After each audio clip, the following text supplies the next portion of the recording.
Tomorrow evening, President Joe Biden will address the nation from the Oval Office. He will talk about the U.S. response to the war in the Middle East and the war in Ukraine. Tonight, Israel says it will allow Egypt to deliver humanitarian aid into the Gaza Strip.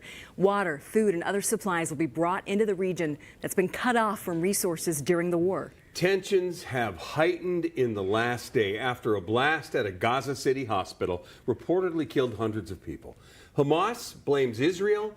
Israel denies it, saying it was a rocket misfire by Islamic Jihad, another militant group operating in Gaza. And today, President Joe Biden, during a visit to Israel, said the U.S. believes Israel was not behind the attack. Based on the information we've seen to date, it appears the result of an errant rocket fired by a terrorist group in Gaza. The United States unequivocally stands for the protection of civilian life during conflict, and I truly grieve for the families who were killed or wounded by this tragedy. Still, the violence has sparked protests around the world, including right here in Minnesota. What you're seeing right now are the steps of the state capitol this evening. Our Richard Reeve heard from those in this crowd, also local community groups, about the ongoing fighting. Free, free Palestine! Free, free Palestine! It was a large gathering, hundreds of pro-Palestinian demonstrators on the steps of the Minnesota Capitol.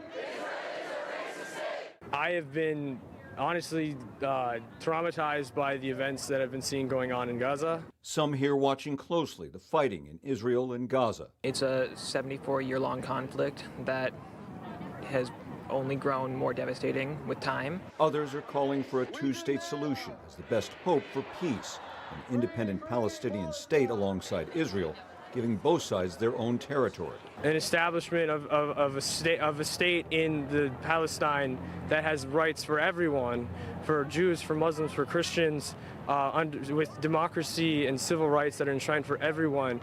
As Minnesotans, we demand a ceasefire. We demand all of our elected officials on all levels.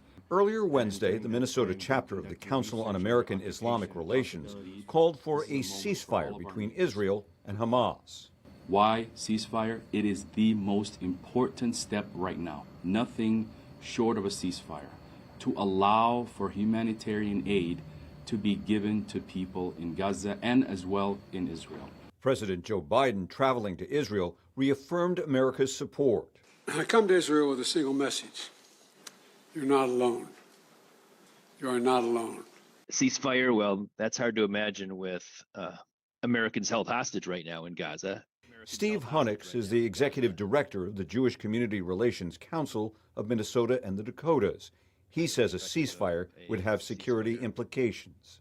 It'll leave intact the Hamas terror network, which crossed the border and killed thousands of Israelis in cold blood in the most barbarous way.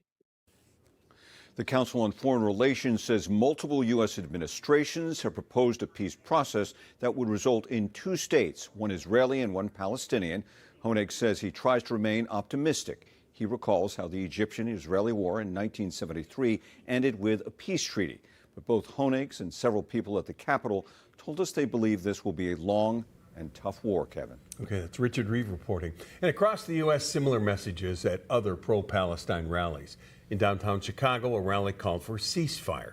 The demonstrators then walked down the street toward the Israeli consulate. Then, in Washington, D.C., hundreds of protesters inside the U.S. Capitol Rotunda.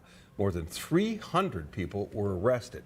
Capitol Police say while the public is allowed inside the building and can protest, they are not allowed to cause a disturbance. Again, President Biden will address the nation from the Oval Office tomorrow evening at 7 p.m. And of course, you can watch that live right here on 5 Eyewitness News.